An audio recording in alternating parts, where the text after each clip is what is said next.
Alright, let's kick it right off with opening Adobe Photoshop, which we use mainly throughout this course. In the first screen when we open the software is my workspace. I'm using this layout since I think elementary school times, so it works very well for me. I have here on the right hand side on the top window my navigator where I can navigate through the project, which I'm gonna show you now by pressing Command N for a new document. Selecting US paper, press OK. Here's our document. As you can see, here's the navigator where I can just search and zoom around within the document. On the bottom here, I have quite a lot of space just for my layers. In my project, I actually work with a lot of layers because the majority of my workflow is non-destructive. That means whenever I do something on the file, which would, for example, delete pixels or alter pixels too much, I would just keep a copy, another layer, turn off the visibility of that layer, of that copy layer, and I can go anytime back to this layer if I didn't like a certain edit I made down the line without having to reconstruct this entire layer and this entire design. We will work a lot with the layers and also the layer effects, which we have here on this icon, and layer masks, which we find here on the bottom right. Then here's our main screen where our document is. It's important to remember to use Command R or Control R on the Microsoft keyboard. So you have your rulers that can always help if you just pull yourself a couple of guidelines which automatically snap to the middle point. There we go. And then you have everything in 4 equal quadrants that will help you a lot with composition. So you have like a guideline where around the middle point of your tattoo is. Let's erase those by just pulling them back out. On the bottom here, on the bottom left here, you will find the history. The history is pretty much just a place where you can go back in time, where you can go back to a different period of the document and keep editing from there in case if you ran into a situation where you just really didn't like the outcome. For example, here by clicking on the top layer, we jump back to right at the beginning, like no edit was happening on this document.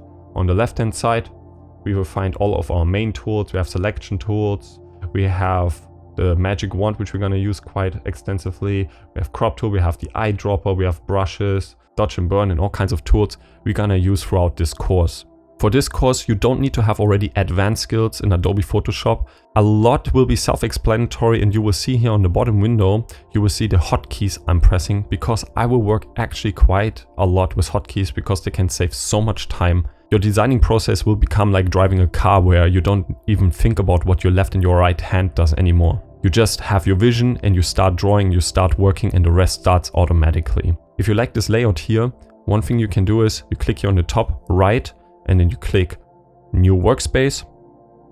You can even include the menus and toolbars and shortcuts and call it, for example, My Workspace.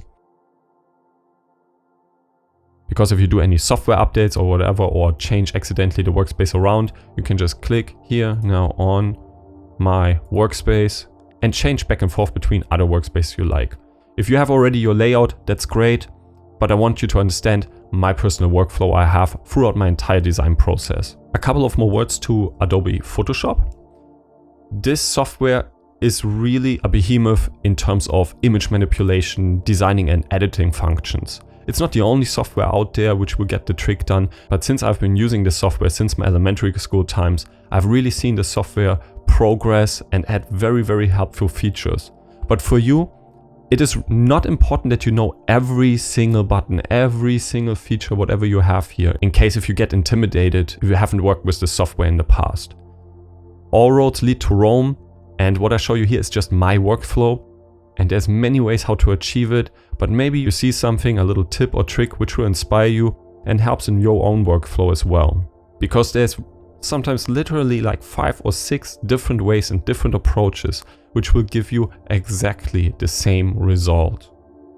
But if you have already professional experience with Adobe Photoshop, then I can recommend you, maybe even for the next chapter with the hotkeys, to just skip through it, take whatever is new for you, write it down. But I want to make sure that everyone who is not very familiar with the software also has at least a rough understanding how the entire software and how the entire layout looks like. And in the next video, we will discuss my most frequent used hotkeys, really jump into the most important hotkeys, which we're going to use throughout this course all the time. I will keep it as compressed as possible to not waste your time so we can quickly move forward.